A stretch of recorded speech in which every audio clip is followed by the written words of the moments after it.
परीक्षित की मृत्यु का कारण। शौनक जी ने कहा, हे सूतनंदन, राजा जनमेजय ने उत्तंक की बात सुनकर अपने पिता परीक्षित की मृत्यु के संबंध में जो पूछताछ की थी उसका विस्तार से वर्णन कीजिए।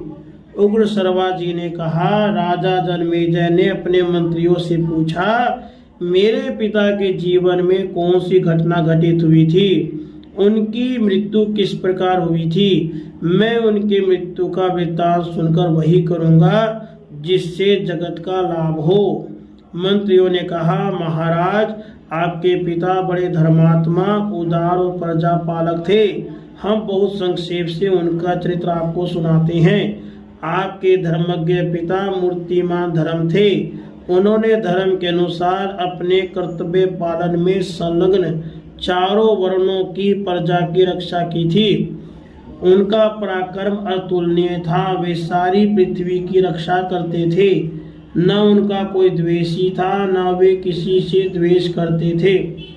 वे सबके प्रति समान दृष्टि रखते थे। उनके राज्य में ब्राह्मण, क्षत्रिय, वैश्य, शूद्र सभी प्रसन्नता के साथ अपने अपने कर्म में लगे रहते थे। विधवा, अनाथ, लंगड़े, लूले, गरीबों के खान पान का भार उन्होंने अपने ऊपर ले रखा था। उनकी प्रजा हष्टपुष्ट रहती थी। वे बड़े ही श्रीमान और सत्यवादी थे। उन्होंने कृपाचार्य से धनुर्वेद की शिक्षा प्राप्त की थी। भगवान श्री कृष्ण आपके पिता के प्रति बड़ा प्रेम रखते थे। विशेष क्या, वे सभी के प्रेम पात्र थे। कुरुवंश के परीक्षित होने पर उनका जन्म हुआ था, इसी से उनका नाम परीक्षित हुआ। वे राजधर्म और अर्थशास्त्र में बड़े कुशल थे। वे बड़े बुद्धिमान, धर्मसेवी, जितेंद्रिय और नीति निपुण थे। उन्होंने 60 वर्ष तक प्रजा का पालन किया।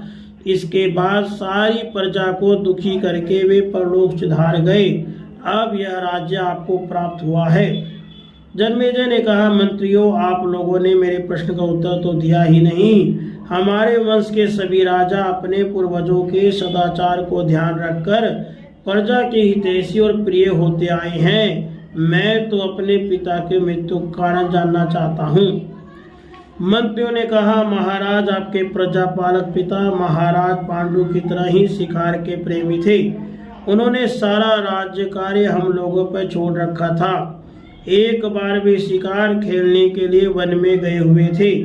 उन्होंने बाण से एक हिरण को मारा और उसके भागने पर उसका पीछा किया। वे अकेले ही पैदल बहुत दूर तक वन